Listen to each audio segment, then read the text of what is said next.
안녕하십니까. 10분 인문학과 맡게 된 7강 3장 대항해 시대와 증류주에 대해서 이야기하도록 하겠습니다. 대항해 시대와 증류주입니다. 자, 문제 하나 낼까요? 럼이 해적으로 수리된 이유가 뭘까요? 이건 캐리비안 해적에 나오는 영화의 한 장면입니다. 캐리비안 해적에서 럼주가 등장하고 뭐 이것뿐만 아니라 해적선은 뭐 럼주가 당연히 등장하죠. 근데 왜 어떻게 해서 럼이 해적의 술이 됐을까요? 다른 술도 많은데 럼이 왜 그랬을까요? 그것에 대해서 알아보도록 하겠습니다. 자, 영국, 네덜란드가 이제 술을 상품화했습니다. 17세기 네덜란드는 유럽의 제일 해운 대국이었어요.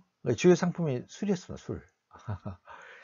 맥주와 와인은 부패 문제가 있어서 브랜디를 개발했는데 브랜디를 네덜란드 사람들이 이제 프랑스에다가 요청을 해가지고 브랜디를 해라. 왜냐면은 맥주 와인이 필수품이라고 그랬죠. 근데 이게 이제 부패 때문에 그 골머리를 앓고 있었는데 브랜드는 변하지 않으니까 얼마나 좋습니까? 그래서 이걸 가지고 많은 그 교육을 했습니다. 네덜란드가 해운 대국이었는데 영국 오고 한판 붙죠. 한판 붙어가지고 어떻게 됩니까? 네덜란드가 지죠. 사실 뉴욕도 뉴욕의 첫 번째는 뉴 암스테르담이었죠. 네덜란드가 그걸 개발한 겁니다. 맨하탄 섬이라든지 그것을 이제 영국이 차지해가지고 지금 오늘날 뉴욕이 된 거죠. 자, 그래서 17세기는 네덜란드가 그 전성기였다면은 그걸 이어받아서 18세기는 영국과 프랑스가 중심이 됩니다. 그 당시에 또 하나가 이제 설탕 혁명이 됩니다. 설탕. 카리브 지역에서 이제 사탕수를 재배하고 설탕을 만드는데 이게 유럽의 이제 식탁 혁명을 일으키죠. 당시 3대 교역품은 설탕과 아라비아 커피 그리고 중국 홍차입니다. 이 세 가지가 주요 교역품이고 세계적인 규모 새로운 음식 문화가 유럽에 전파됩니다. 식탁 혁명이라는 거죠. 이게 설탕이 가니까 얼마나 큰 변화가 있었겠습니까? 그게. 그리고 사탕수수 대규모화. 사탕수수 재배를 해야 하다 보니까 어떻게 됩니까? 노동력이 필요하죠. 노동력이 필요하다 보니까 흑인 노예들을 이제 흑인 노예를 이용하게 된 거죠. 그리고 럼은 이 사탕수수 설탕을 만들고 난 라면은 찌꺼기가 있지 않습니까? 사탕수수 그걸 이제 당밀이라고 하는데 거기도 단맛이 많이 들어있어요. 그러니까 이걸 럼주를 만들었어요. 그걸 가지고. 그러니까 브랜디는 와인을 가지고 만드는 거고 위스키도 메가를 가지고 만드니까 전부 다 곡식으로 만드는 거죠. 근데 사탕수수는 럼은 설탕을 만드는 찌꺼기로 만드니까 얼마나 가격이 싸겠습니까? 그래서 아까 해적선 보면은 브랜디나 위스키는 돈이 비싸기 때문에 비싸는데 럼주는 맛도 좋고 뭐 위스키나 이렇게 브랜디에 비해서 잘 만들면은 그게 못지않은 그런 술이 돼서 카리브해에서도 생산되고 있기 때문에 카리브해 해적들은 럼주를 뭐 당연히 필수품이 됐던 거죠. 그리고 그 당시에는 사탕수 농장에서 설탕을 정제하고 그러다 보니까 다수 흑인 노예가 필요하고 여러 설비가 갖추고 있고 이런 분이나 이런 자본주의의 경제 시스템, 뭐 착취 경제지만은 이런 시스템이 도입됐습니다.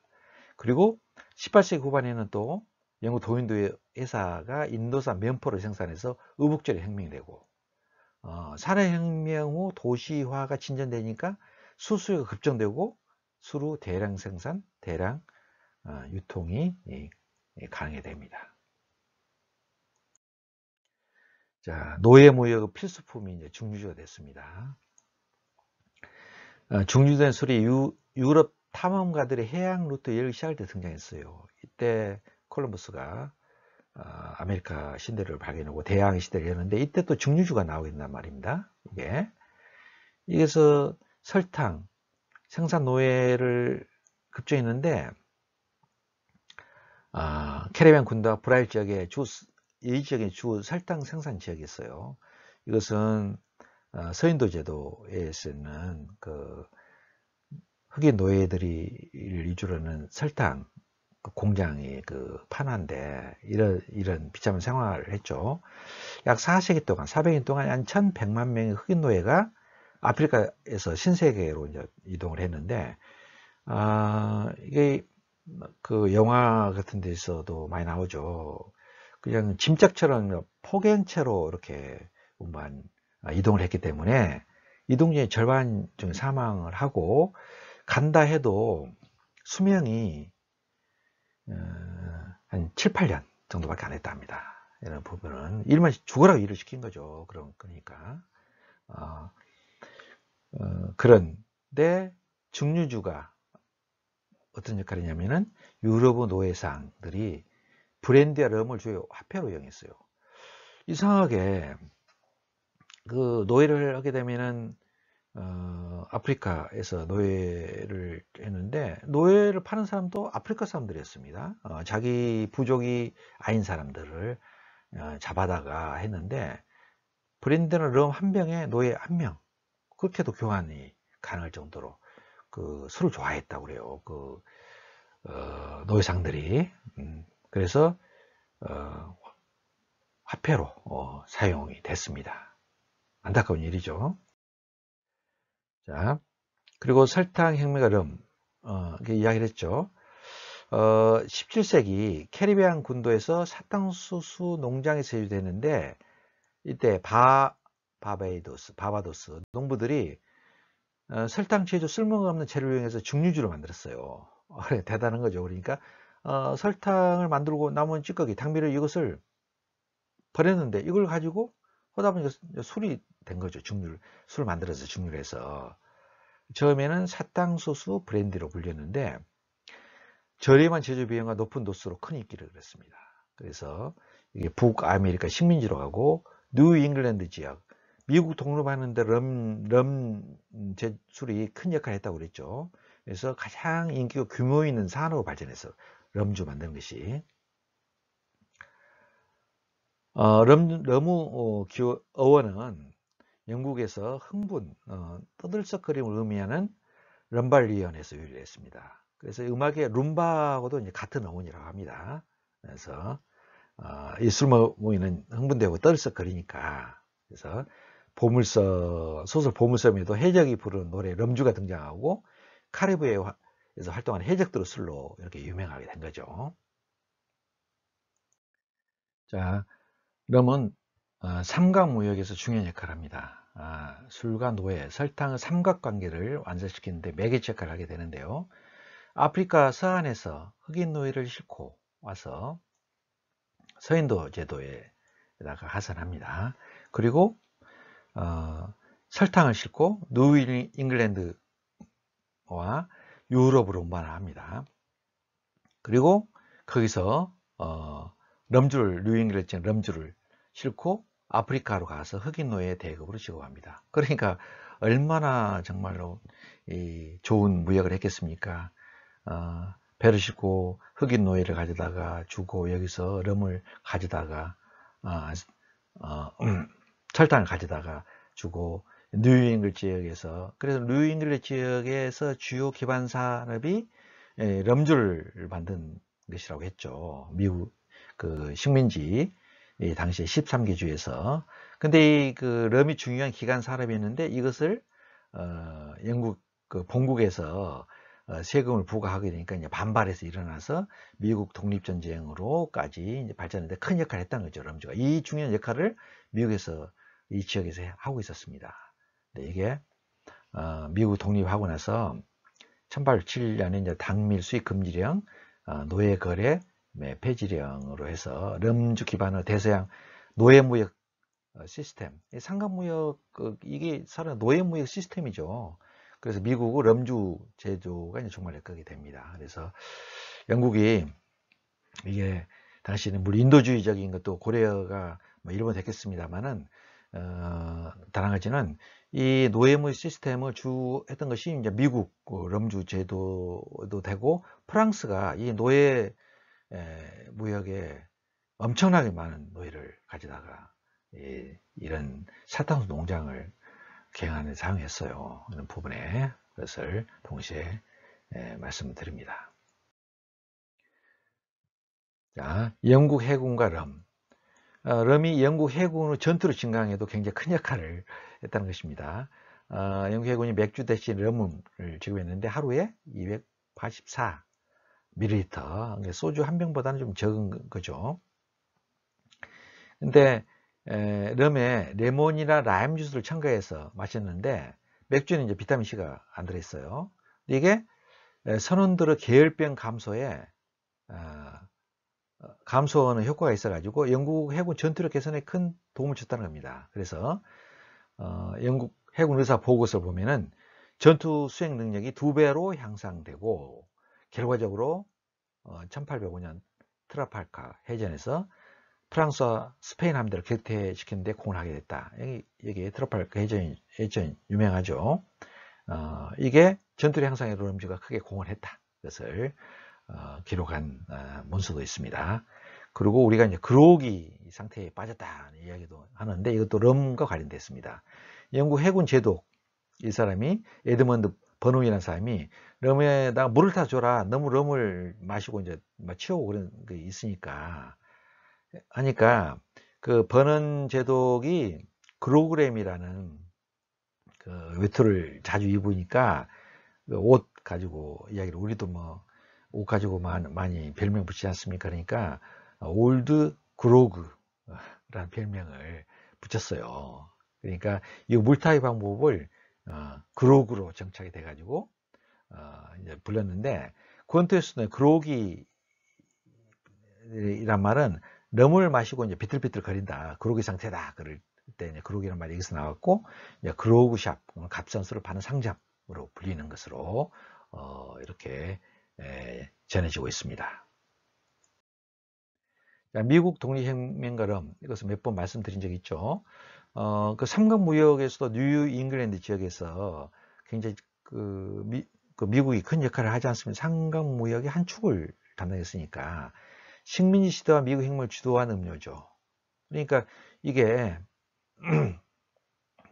그 닭밀로에서 그 뉴잉글랜드 지역의 주요 기간 산업이었죠. 그 당시에 럼이. 근데 이것을 프랑스산 그 닭밀이 밀수를 했다는 거죠.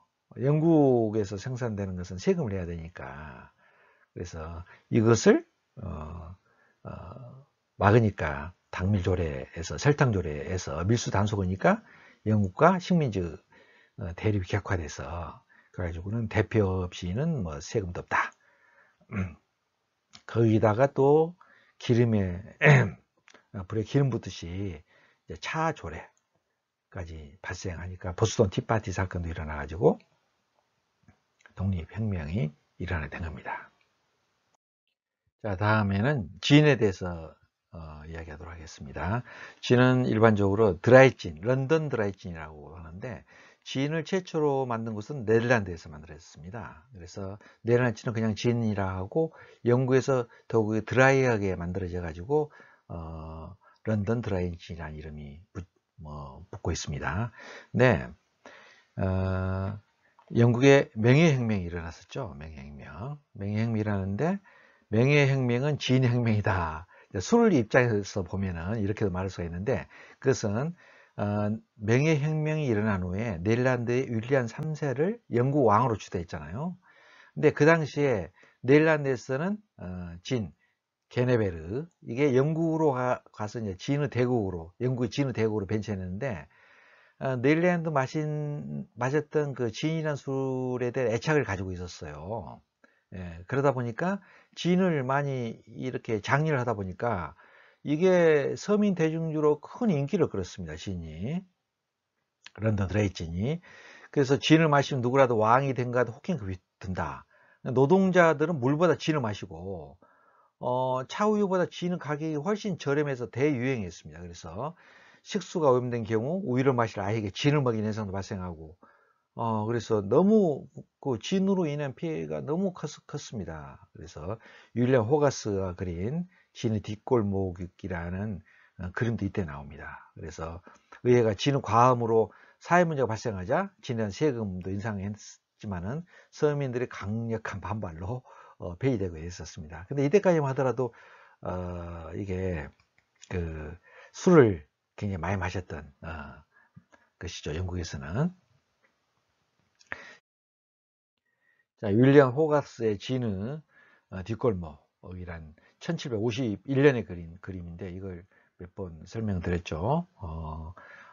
이런 어린아이, 애 엄마마저도 술에 취해가지고 이렇게 모든 사람들이 술에 쩔어 있는 그런 상황이 있죠. 사회문제가 될 정도로 진을 과음하는 상태가 됐었죠. 어지 하는 사회 현상으로 사회 현상을 잘 나타내는 그림입니다. 자, 다음에는 데킬라에 대해 알아보도록 하겠습니다. 자, 아즈테카 문명의 이데한 유산 데킬라인데, 용설란으로 만든 술, 풀케를, 이것을 증류한 술이, 그러니까 용설란 만든 그 술이 풀케인데 이것을 증류한 것이 이제 데킬라입니다. 스페인이 가져갔죠. 그래서 지금도 뭐, 데킬라라는 술이, 유명이 되는데, 잘 알다시피 스페인 코르테즈가 이 500명 병사, 100명 뱃사람, 그 말 16마리, 이 사람 가지고 인구 2,500만 명이나 되는 아즈테카 제국을 정복했어요. 이때 사실은 정복을 했는데 제일 크게 한 것이 뭐였습니까? 세균, 지금은 세균전 했죠. 세균전. 이 남북 아메리카는 그동안에 교류 없었기 때문에 외부의 세균에 굉장히 허약했습니다. 한 번도 뭐 면역성이 없었죠. 유럽에서 많이 가지고 있는 뭐 천연두라든지 뭐 홍역이라든지 뭐 그런 것에 내성이 전혀 없었어요. 그래서 그 병으로 인해서 거의 뭐 80 내지 90%가 전염병이 돌아가지고 이제 죽게 됩니다. 전쟁 도중에서 뭐 굉장히, 그래서 스페인들이 여다가 병으로 죽은 환자가 죽은 뭐 담요 같은 것을 성안으로 던져서 놓기도 하고 그랬었죠. 지금으로 말하면은 우리가 코로나 때문에 얼마나 사회적 거리라든지 여기서 얼마나 조심합니까? 근데 그 당시에는 그런 의학적인 것도 없었고, 특히 내성이 아즈테카, 또 여기 잉카 제국도 마찬가지죠. 이 남북 아메리카는 그런 면역성이 거의 없었는데, 이게 면역성이 없는 것 중 하나가, 잉카나 아즈테카 제국에서는 이 가축을 거의 기르지 않았다는 가축. 그러니까 사람과 동물이 접촉이 거의 없었다는 거죠. 대부분의 우리 질병은 무엇으로부터 나옵니까? 가축과 사람에는 바이러스라는 뭐 이렇게 감염이 잘 안 되는데, 돌연변이 일어나면 치명적인 그런 해를 입히지 않습니까? 근데 그렇지만은 유럽 사람이나 아시아 사람들은 가축을 기르기 때문에 어느 정도 내성을 가지고 있어요. 근데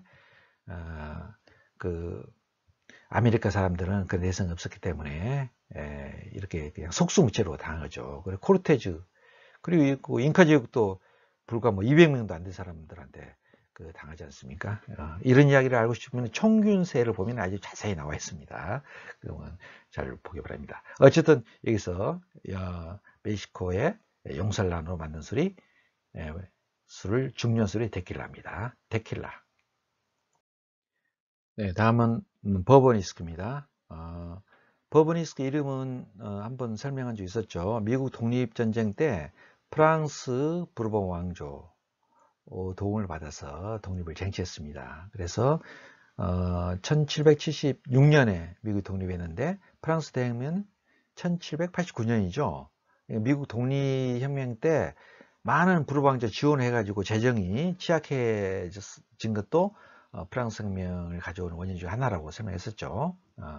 근데 미국에서는 위스키 원료는 대부분 이제 메가를 가지고 하는데 미국에서는 옥수수를 가지고 만들었습니다. 옥수수를 가지고 위스키를 만들었는데 새로운 위스키 이름을 뭐라고 붙일까 생각했는데 부르본 왕조의 도움을 받았기 때문에 버번, 영어식 발음 버번을 붙이자 해서 버번 위스키로 만들었습니다. 대표적인 것이 이제 진빔, 잭 다니엘 이런 술이죠. 자, 미국의 위스키 반란을 하나 소개를 하겠습니다. 자, 미국 독립 후에 독립 후에 정착민들은 위스키를 굉장히 좋아했어요. 럼주 시대 끝나고 그래서 펜실바니아주에 한 5,000개의 위스키 증류소가 존재했었습니다. 그러니까 위스키는 압축된 부 형태로 럼주 역할을 대신했다는 거죠. 그랬는데 미국이 독립하고 나니까 어땠으면 신생국이다 보니까 재정이 취약하죠. 그러니까 위스키에다가 세금을 붙였습니다. 세금을. 그러니까 펜실바니아 그 당시 독립 전쟁할 때는 펜실바니아가 굉장히 그 중요한 그 주였습니다. 5천 가구 영시한 양조 농자에는 심각한 타격을 줬어. 세금이 굉장히 무섭죠. 그래서 1794년에 최초 민족 봉기인 위스키 반란이 일어납니다. 위스키 업자들이 이제 세금 하니까 사실 미국 독립도 차 세금, 당밀 세금, 그래 세금을 많이 부과하니까 독립전쟁이 일어나는데 여기다 세금을 붙이니까 이거 뭐냐 해서 봉기를 한 거죠. 근데 이제 조지 워싱턴 민병들 투입해서 반란을 진압했고 쉽게 진압은 됐었습니다. 그래서 세금을 부과하니까 전쟁까지 일어났다, 아니 반란까지 일어났다. 그것을 말씀을 드립니다. 자, 이상으로 해서 대항해 시대 증류주 역할을 했습니다. 무역 시스템을 해서 노예제도와도 관련, 또 럼주가 그 대항해 시대 중요한 역할을 했던 것, 그리고 영국의 전투력 향상이라든지 또 미국의 독립혁명을 일으키는데도 큰 중요한 역할을 담당했다는 것, 그리고 그 위스키에 세금을 부과하니까 반란가 일어났던 것을 말씀드렸습니다. 자, 이상으로 해서 7강에 대한 강의는 모두 마치도록 하겠습니다. 여러분 수고했습니다. 질문사항은 언제든지 메일이나 구글 클래스 댓글로 신청해 주기 바라겠습니다. 여러분 수고했습니다.